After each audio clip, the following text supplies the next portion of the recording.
As the wars in Iraq and Afghanistan wind down, we have thousands of soldiers returning home every month. While we take care of the physical injuries through the Veterans Administration, many of our soldiers have mental disabilities and challenges in returning back to our society. Today on Blue Values TV, let's talk about how we are helping our soldiers returning home from Iraq and Afghanistan. Stay tuned.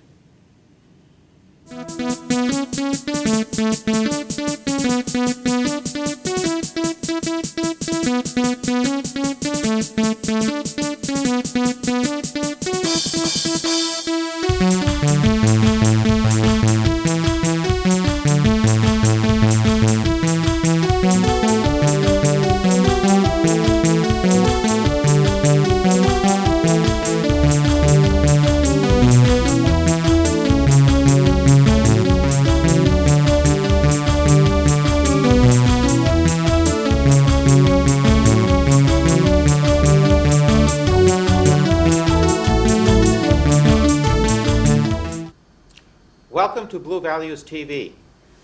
Blue Values TV is a production of the Blue Values Coalition, a nonprofit organization dedicated to informing, educating, and involving our neighbors in the governance of our communities. Blue Values Coalition can be found on the web at www.bluevaluescoalition.org. Today on Blue Values TV, we have Becca Bettis, Yes. the director of the Soldiers Project in the Sacramento chapter. Thank you. Good to see you. Thank you. Now, Becca, we have a serious topic to talk about today. Indeed.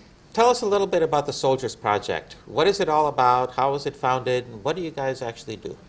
The Soldiers Project was founded in 2004 by Dr. Judith Broder, who is a psychiatrist in Los Angeles. She had gone to a play that was produced and acted by returning Marines, and she was so moved with the message of the play and perhaps the presentation of post-traumatic stress, she felt a great need to recruit a cadre of psychologists and psychiatrists and marriage and family therapists to begin a nonprofit agency, a 501c3, that would serve returning military members and their family and offer them free mental health treatment for the invisible wounds of war. Now it's 2014, and the Soldiers Project Sacramento has been around since 2009. 5 years. Yes, sir.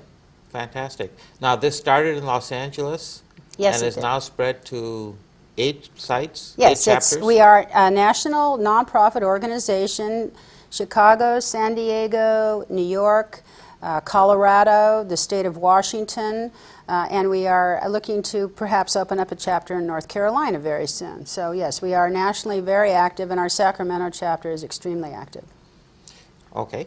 Now, I got an important question for Sure. you. As I look through the Soldiers Project, the question that comes to my mind, I'm sure, is something that comes to the mind of many people. We all support the idea that we certainly want to support the soldiers who served our country.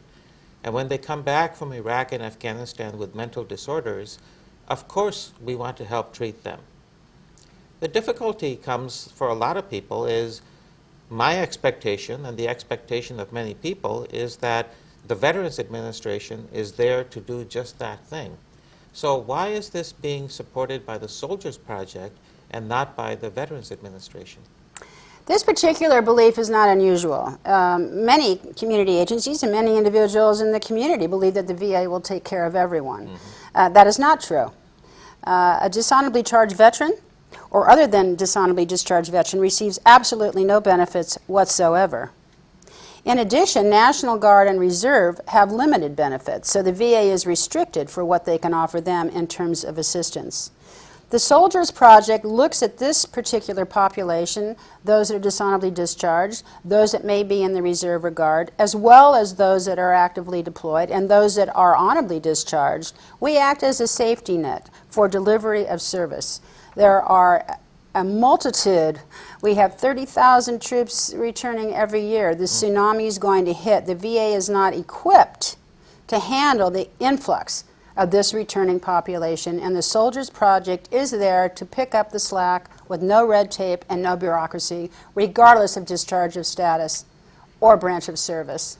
And this discharge status, someone may be discharged with a less than honorable discharge just because they have some kind of a mental disorder. That's very true. I think also it needs to be looked at are pre-existing conditions prior to entering into the military. Many young individuals, after getting out of high school, don't really know what they want to do, and the military looks pretty good. So they may come in with pre-existing conditions of trauma or of abuse, or perhaps with some legal history, and these may be emphasized more within their military career. As a result, they may be discharged with a personality disorder, especially those with military sexual trauma. Those women or men that have experienced military sexual trauma or assault may indeed be dishonorably discharged with a personality disorder. Wow. And that would make them ineligible for any help from the Veterans Administration. That's exactly right. And so the Soldiers Project then will help any soldiers that come in with any kind of a discharge. Also, you do it in a confidential manner. Yes, sir. And so if they go through the Veterans Administration, it actually becomes a little bit more public. It becomes part of their career record, Part of yes. their career record, Yes, right. it does. And confidentiality is a hallmark of the Soldiers Project. Mental health has a stigma. It has a stigma outside of the military, so it certainly is emphasized within the military where you're supposed to pull your boots up and be a man or be a strong woman. Many times we're not able to do that. The confidentiality piece, we share information with nobody at any time. If it's CPS, if it's probation, if it's law enforcement, if information is asked of our agency on behalf of a client, the clinician is then asked to merely craft a letter for that client, give the client the letter, and the client may do whatever they wish with that particular letter. Therefore, confidentiality is always a hallmark in our agency. We work with a lot of special op people. We're aware that mental health can be put on one's record, can certainly impact one's career, one's pay grade, and perhaps even end one's career in terms of moving up. Yes. So we have an interview with one soldier who has returned from the Middle East, Dirk Elena, and let's cut to that interview a little bit so you can get an idea of how the Soldiers Project has helped a veteran right here in the Sacramento area. We're here today with Dirk Elena, and we'd like to talk a little bit about the Soldiers Project. Dirk, thank you for being with us today. Thank you for having me.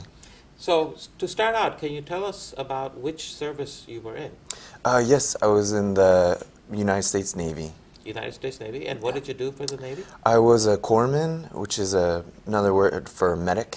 You were a medic? Yes. And so in your duties as medic, you were actually on the ground with the Marines or the Army? Or Yes, I was attached to the Marines. So, the Marines. yeah, so my job was there's a platoon of Marines. It was about 30 to 40 guys, and I was their corpsman, so in charge of their medical stuff. And when were you there? From 2007 to 2010. So you were discharged in 2010? Yes. 4 years of service there? Yes, It must have been quite an experience. it was. Can you tell us what it was like to return home after that? Yes.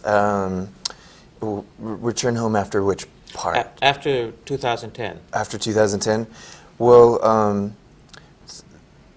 it was difficult. It was a difficult transition. I think that transitioning from the military into civilian life was probably one of the most difficult things that I've ever done, probably. Can you tell us what was the difficulty in it? What did you see?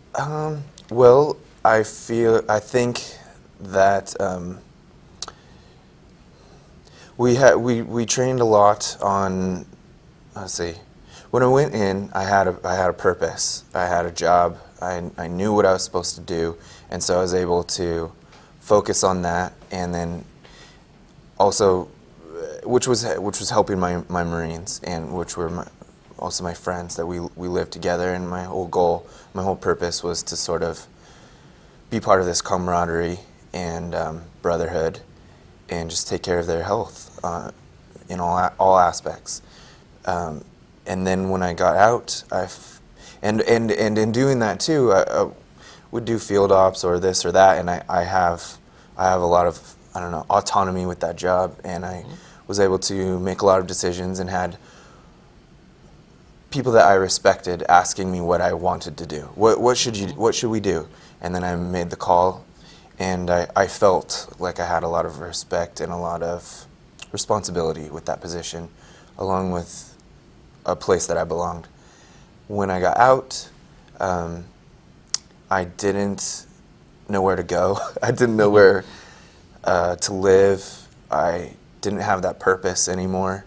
I didn't have that brotherhood anymore. I didn't have none of that. Also, I know any job that I could get right away. I mean, as a corpsman, I was allowed to do so much medically, and when I got out, I remember it really hit me. I became an ER tech, and I wasn't allowed to administer oxygen, and I thought, really, I'm not allowed to administer oxygen? And I just felt like any position I had, I didn't have that autonomy or that respect or that camaraderie anywhere. I just felt like, I think, pretty much lost. I felt very lost. So you felt like you were less of a person than you were when you were actually in the Navy? Yes and no. I felt like I was the same person, and I still had the same skill set, and I still felt the same way about myself, but I was a piece of a thing that was bigger than me. And when I left, I just broke off, and I was just a piece out here. And how did that make you feel when you got back? Completely lost, I think. I didn't even speak the same vocabulary, the wall's a bulkhead, and all of these things I could list for you, but all the acronyms, I just didn't even. There's a whole different set of rules. There's a whole different way of conducting yourself. I took classes at school, prerequisites for nursing school, and it was frustrating. Some of the people in the class, they're talking or showing up late or complaining that they didn't do their homework for whatever reason, and can I still, I don't know, just it was a very culture shock. I had culture shock coming out, and I had to unlearn quite a few things and relearn some others. And those kind of difficulties before you contacted the Soldiers Project led to what kind of problems for you? So many. Let's see. Well, there's a sort of long transition. I did some reserve. I was in the reserves after my active duty time, and there's a long transition of where I worked, so I got out there, but there was a time where I was very closed off. Felt like I couldn't relate to anybody. I had a lot of bottled up, pent up things that I was dealing with from the previous years that I was still kind of working through, and there was definitely nobody I could talk to. I could talk to my buddies over the phone, but I didn't see them on a regular basis, and so that just led to more seclusion, more isolation, self-medicating. Kind of spiraled down to where I met someone and got married in a month, had a kid, went to the mental facility, just real rock bottom for me, homeless for a little while. So I was completely rock bottom at one point, and it was just, And then you contacted the Soldiers Project. How did you hear about them? I did. I was at, there was a meeting where I was trying to be able to see my son more. And in that meeting, there's a mediator that deals with child custody stuff. And I told her, look, part of the stipulation was that I see a counselor on a regular basis. And I told her, look, I love the VA, and I really don't mean to disrespect the VA, because I think they do a wonderful job, and everybody that I've met at the VA on a personal level are amazing, but I also think they're overworked. They just, cannot deal with the volume that they have, and so, you know, I make an appointment to see the VA, and I can talk to a psychiatrist for maybe, they have no time, 5-10 minutes, and it's really just kind of get them in, get them out. What can we do? Are you going to hurt yourself? Are you going to kill yourself? Other than that, I sort of have other people that are more input. They're triaging. They're Right. triaging their time, and at that point, I'm not going to hurt myself, and so I don't fall in their urgent category. So, other than getting a list of Congress-approved psych medications, they weren't a real help for me personally. I know they help a lot of people, but as far as seeing a one-on-one counselor on a regular basis, they do have classes that I tried, but for me, it wasn't what I think that I needed. So I told the lady, look, there's no way I can get, which is what the stipulation of, sorry, this is a That's okay. go around. So the stipulation of me seeing my son more was that I needed to see a counselor on a weekly basis. And I said, look, I can't afford that. I don't have insurance other than the VA. So her intern was sitting there like typing. She was just supposed to listen, and she chimed in like, hey, I've heard of this place called the Soldiers Project. Let me write it down for you. And they do counseling. And I said, well, I can't afford it. And they said, oh, it's free and confidential. And so it took me a couple weeks to call, but I called, and Carolyn answered, and she called me back, and that was how I got introduced. That sounds incredible. Tell me, what was it like? So when you called them, was it a lot of red tape to get involved, or what was the process like for you? No, I would say the only red tape was my own. I think she was, or my Carolyn was very open and welcoming. She was approached me she led with, look, this is confidential. You don't have to share anything you don't want to. Mm-hmm. I'm just letting you know, if you want an appointment, I'm available, these times, or let me know your availability. So it was really, she did a good job of sort of coaxing me out, because I was in a position that I didn't want counseling. I didn't think I needed counseling, but I had to do it to get more time with my son. So I would say the only,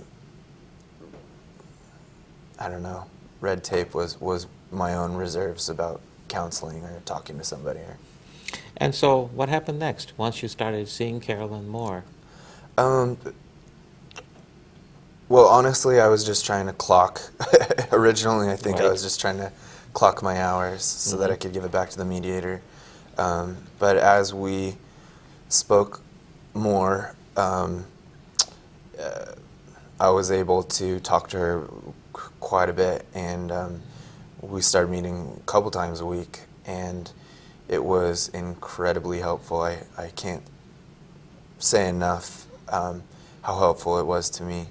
I worked out quite a few issues, and got off all my meds. I mean, I wasn't really, I was kind of like, these aren't really working anyway, but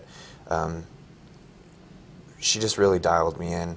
And I would say, actually, the first part was talking about maybe specific things, and then really the last year that I was working with her, I was really just coming in and saying, okay, so Carolyn, this is what happened.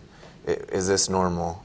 And she was just really kind of helping teach me what's normal and not normal for this society, this community at this time in our history or whatever. Mm-hmm. I think I was dialed in. I mean, maybe I do feel like I wasn't crazy, but I was maybe dialed in for a certain position or a job in a certain way of life, and it's just not my way of life here. And so really she was just helping retrain me how to be ingrained in this community. Mm-hmm. That's amazing. So, yeah. So where are you today with your life? I just graduated from nursing school. Congratulations. Thank you. And I'm married again, and we're expecting in July. July? July 5th. July 5th. Yeah. Yeah. Fantastic. Thank Expecting boy, girl? Girl, yeah. Congratulations. Thank you. Thank you. We're really excited. And things are going well? Very well. I mean, I've been in a same place, same house for the last 4 years, which is longer than I've lived anywhere. Carolyn first helped me get a job, helped me get my VA benefits also, give me all kinds of referrals. Just everything is just completely stable. I feel stable to a point that Carolyn has worked out this like peer-to-peer counseling, which I've gone to a few times, but we got certified, and I feel confident, not just there, but also in nursing. Even in my clinicals, I've talked to veterans, and I feel like Carolyn's helped me along so far that I can pass it along and help other veterans also. And one way that you're giving back to your fellow soldiers is you're also talking about the Soldiers Project and what it can do for them. Absolutely. And an advocate for it. Yes. That's fantastic. Yes. I want to do two things. First of all, on behalf of myself and on behalf of the Blue Values Coalition, I want to thank you for your service to the country. Thank you. And I want to congratulate you on the marvelous success that you've had in going through the Soldiers Project and for the work that you're doing to further the Soldiers Project and to help other soldiers get the kind of treatment that they really need. Thank you. I think it's marvelous. I wish you the best of luck going forward, and I really thank you for coming and joining us today. Thank you. Thank you. That was informative. Let's talk a little bit about numbers. You say that the Veterans Administration is overwhelmed. We have 30,000 soldiers returning every year. So a lot of people are thinking, hey, we're finally getting out of Iraq and Afghanistan and the war is over, but this particular problem is just kind of at the beginning. This invisible war is just beginning. A tsunami is coming. It is our belief that is a community responsibility. With that said, we serve the community, that we serve the community of military members and their loved ones. The VA is not prepared to handle this influx of 30,000 a year. They have increased their budget, certainly, to begin to accommodate, but this is just the beginning. And we need to develop, which the Soldiers Project has, a safety net to serve these individuals. So even with a budget increase of 57% over the last 4 or 5 years for the mental health services part of the Veterans Administration, it's still nowhere near being able to serve the nearly 1 million people that are backlogged right now looking for this kind of assistance. Well, I agree with that. However, I think that what we need to look at, too, is not only the military family or military member, but their family. Their families, right. And this is one shortcoming that family members will find in the VA, that many spousal groups or family groups are non-existent, and there is secondary post-traumatic stress. When a soldier goes to war, we all go to war, and that's another issue that I think we need to take a strong look at in terms of what the VA is offering. But again, the Soldiers Project sees the military member and their loved ones, regardless of the relationship, for as long as it takes. And in fact, I believe the Soldiers Project was recently recognized by the President for just this kind of work. Yes, we were recognized by First Lady Michelle Obama and Dr. Jill Biden. They have put together a program, Joining Forces, that addresses the needs of the military family. And the Soldiers Project was invited to go to the White House and meet with First Lady Obama and Dr. Biden because we were voted as one of the top 20 national finalists to serve the military family in the United States. It was a great honor for us, in our chapter, actually. And we should be very proud to have a chapter of that organization right here in the Sacramento and Placer County area. It means a lot. It means a lot to all of us. So tell me a little bit more about the Iraq and Afghanistan conflicts and why those are so different in creating so much of these mental disorders in our soldiers. This war is like no other, certainly. There are no enemy lines. There's no enemy identification. Multiple deployments. This war has more diversity of age, more diversity of culture, more diversity of gender. And I think it's very important to realize that many of these young men and women that may have been shipped back home to get well are merely patched up, perhaps not even identified with PTS or TBI, and put back on the field. So instead of coming home to heal, they are merely put back on the field to have these symptoms exaggerated even more. And the result of that often is that these people have difficulty getting jobs, become homeless, have difficulty in their family relationships, and so on. Well, reintegration is a huge issue, but I think we need to take a look at, there is a psychological element of post-traumatic stress and traumatic brain injury, and there's also a physiological element that engages when these particular symptoms present. And these physiological elements don't go away. It's not a switch you can turn off. And to minimize these physiological responses takes a great deal of treatment. And I think what we need to look at is safety is a hallmark in treatment with the Soldiers Project. And to feel safe and to feel not judged is very important. But post-traumatic stress and TBI, I'm sure these have existed. They were battle mind fatigue, they were combat fatigue. And I think what has happened is because of the multiple deployments and because of the diversity of this group, we are seeing these young men and women coming to the forefront right now with post-traumatic stress and TBI and military sexual trauma. Incredible, incredible. I have a quote here from Dr. Broder, Yes. who founded the Soldiers Project. Let me read that. Quote, "The most important aspect of healing is making a human connection with someone who can hear what the person has gone through. That human connection reconnects the person to other human connections." So is that part of what makes the Soldiers Project so successful, that it's one-on-one working with a therapist for these soldiers? I believe so. We meet the particular client where they are. It is our job to, again, make them feel safe, help them feel safe, and to continue with therapy. I think what happens too is the human core of the individual is questioned as one goes into combat, the moral compass, shall we say. Many of the values that we grew up with, that we should take the high road, that there are no bad people, that I'm a pretty good person, all that goes out the window when you get over there, and there are no rules. They change very differently, and when you come back, there are rules, and the society is very different. So I think what we need to take a look at is the type of community, the brothers in arms, so to speak, when one is over there, and the type of community they come back to reintegrate into. That sounds pretty difficult too for anyone. I mean, that's a pretty dramatic change from the environment that you have over there to over here. There is a book, it's called The Things They Carry.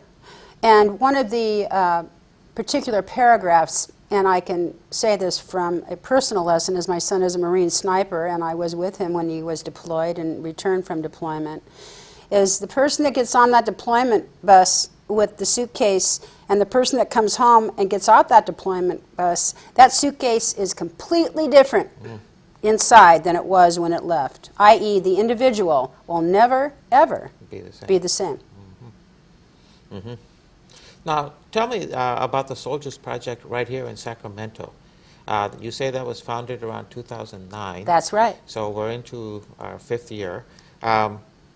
What's the target population, and what are we doing in this area? Well, the target population is national throughout. Again, the OEF, OIF, OND, now known as OOO, military members, active or returning, and their loved ones, children, grandparents, sisters, mothers, brothers, partners, are the population that we serve. Our clinicians are trained in trauma. They are trained in military culture. This is a fragile population. We have got to know what's inside them and how they got there. We have to know the language. We have to understand perhaps what some of the triggers may be. And we serve that population of clinicians as well. So what we want to look at, and not only working with clinicians, working with our particular clients, is working with our collaborative partners. Be they the junior colleges with the vet centers, be they the faith communities that have vet representatives within the community, be they our collaborative partners within the county mental health department, be they vet court, be they first responders, be they ER. We need to work collaboratively, and we do locally, with all these populations. And how we do that is through presentations, through workshops, and through resource and referral in a collaborative manner. I'm sure everyone is eager to help out in this effort, though. This sounds like a great idea. I'm counting on it. You should count on it. I think you can count on that. Thank you. From the people here in Placer County, as well as I know them and stuff, of course people are going to support this kind of an effort. Now, there are other horrible wounds that come back from over there. We have sexual assault cases on both men and women that take place. Is the Soldiers Project you mentioned is doing stuff in that? I imagine it's a little bit different kind of treatment than you do for PTSD and other stuff. Yeah, military sexual trauma is a huge issue, and it's obviously coming to the forefront. 1 in 5 women have been sexually assaulted or raped. 1 in 5. 1 in 5, and these are by their brothers in arms, not by the enemy. Many experience military sexual trauma at boot camp. That's incredible. Many relate to military sexual trauma almost as incestual. And if you get a military member coming in with pre-existing conditions, with trauma and abuse, that is magnified. The Soldiers Project, about 2 years ago, had screenings of The Invisible War, which was nominated for Academy Award documentary last year and actually won the Sundance Film Academy Documentary Award 2 years ago. Invisible War is a 90-minute piece that goes through 5 women's lives, from pre-deployment to after deployment, and looks at them through military sexual trauma eyes. And one of the things that is forefront with military sexual trauma is in what court they are tried in. Right. And unfortunately, right now, the military sexual trauma victims are tried in a court of their peers and perhaps the commander that had assaulted them. So it's a very difficult piece right now. Legislation, Jackie Spears is trying to push legislation through to move these individuals into a different court system to be heard by their peers, their civilian peers. It's very different than civilian rape. It can happen over and over again. The person laying next to you could indeed be your assaulter. And this is not just limited to women, this is to men. And as we know, the reports did not come forward, and now they are. And it is amazing that the assault rate is as high as it is. Do you know the status of that legislation at this point? I do not. What I understand is President Obama is looking into it seriously. I don't know what that means. I know it is a priority, as is a lot of military matters with President Obama, but no, I do not know the status of that legislation right now. Certainly something we need to pay some attention Yes, to. sir. Something we can certainly support, moving it into more of a civilian type of a case Yes. instead of just a military case. Absolutely. Now, you mentioned that the Soldiers Project is a 501c3 organization. And for those of you who don't know what that means, let's just clarify. What that means is that any donations to the Soldiers Project are tax deductible for the individual making that donation. A percentage of the donation is tax deductible. Certainly, as any nonprofit, one needs to work with their accountant to the percentage that would be allowed in any tax year. So all donation is not. As a nonprofit, a 501c3, as most nonprofits, we do rely on private donations. I do write small local grants. We've been very lucky to have funded from Placer Community Foundation, and we are now with Sacramento Community Foundation, and we are slated for the National Day of Giving on May 6th, which is a huge Give Now Day, and we are one of the nonprofits that are listed for the population to offer donations and support to. And you also get donations, I saw, from organizations in the Placer and Sacramento area. Yes, we do. We've had some the Women's Council of Realtors in Sacramento had a golf tournament. We received $2,000 of donations from that fundraiser. The Knights of Columbus had a great pancake breakfast for us, $1,000 there. St. Anna's Church, $2,000 there. Just the faith community, private individuals, family members. USAA has given us some seed money, so we've been very fortunate with the generosity of the Placer community and the Sacramento community. And at the end of the program, we'll show you some of the places where you can also make contributions to the Soldiers Program, the Soldiers Project. So look for that at the end of the program. So, do you ever charge your patients in any way or their families for the services you provide? Our services are 100% free. Everything we do is free. Our clinicians are free. We have many non-clinical volunteers as well that are free. I am a paid staff person as a director at 25 hours a week, and I do have an office manager and intake consultant that works for 20 hours a week that is a paid employee. But the majority of the donations that come through support the Soldiers Project operations locally. They do not go to Los Angeles or the general overhead. They support our chapter here locally. As a matter of fact, on our website, which I'm sure the information will be afforded to you later, there is a donate button that could hit you in the head if you missed it. So it's right there. That's great. Is there anything else that you want to say about the Soldiers Project and give us a better understanding of what the project does? Or we've covered that.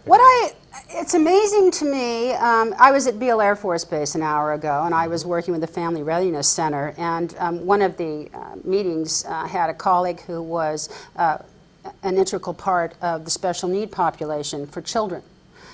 It's amazing to me that we are not as well known as we should be. It's amazing to me that when we do make presentations and we do offer education, the people that come forward that want to be therapists, that want to be non-clinical volunteers, that say, thank you for what you do. That, to me, in itself, is the reward of the Soldiers Project. As a Blue Star mother, it is important to me to know that there is mental health assistance should my son need it, and the Soldiers Project would be the first place I would send him. As a matter of fact, I have. So I encourage the family as well. Many times the military member will not come forward. It is a fear. It's, oh my gosh, what if I get into this too deep? But many times with family members coming in and the support we can offer them, these soldiers, and I use that loosely, I know Marines are not soldiers, and I know Air Force are airmen, and I'm well aware of all that, but we are the Soldiers Project. The soldier will look at the family members and the children healing, and that may engage the soldier to come forward. So we ask if there is incidences of post-traumatic stress, if the family is willing to come forward, even if the soldier is not. That is one window of opportunity one should take. Now let's talk a little bit about how someone can come forward to ask help. What are the different ways that a family member or a soldier can come forward and request help from the Soldiers Project? We have a local toll-free number. We also have a local number. Our administrative office is in Roseville, even though we do extend out to several counties. The intakes all happen in our Roseville office. We have a Marine Sergeant who is the intake coordinator and office manager, a lovely lady, Chelsea Bills, and you merely call the phone number. There's a 5-minute intake. It's zip, zap, zip. You are then taken, your name is taken away. You are given a number, a client number. You will always have that number. Your name will appear nowhere. And that number, based on your geographic, demographic, and mental health needs, will go out to our e-group of clinicians, and one of our clinicians will say, yes, I would love to see that individual. That individual is then contacted, usually within 2 or 3 days, and asked to connect with the clinician so arrangements can be made for the first appointment. It's merely a soft handoff. Sounds like there's very little red tape involved. There is no red tape. That's fantastic. None. So basically you call, you get a number identifying you to make it more confidential, and you basically are assigned to a clinician. That's right. And these are trained, insured, licensed mental health clinicians. We're not counselors. We're not chaplains. How are these trained? Many of our clinicians already come to us with a strong trauma background, and we also ask that our clinicians, prior to coming on board to Team TSP, is that they take 3 trainings that are free online, 2 are free online, and the last training will be with Dr. Judith Broder, either over the phone or via Skype, or our new clinical director, Lonnie Stoner, will also take calls as the 3rd training. We also ask that if there is case concerns on a particular client, we do have a clinician, Lonnie Stoner, again our director, or Dr. Broder will take consult calls.